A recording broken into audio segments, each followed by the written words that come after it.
If you have come to the end of the road, then today let another road open for you.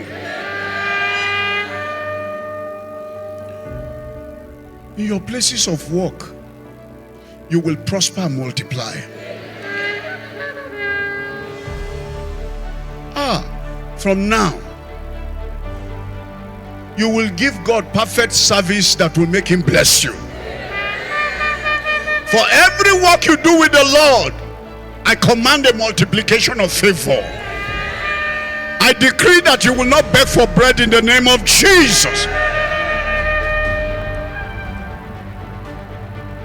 And if in your family there is no place for expansion, I break the wall that limited you in that family. I release you to expand in the name of Jesus. Whatsoever your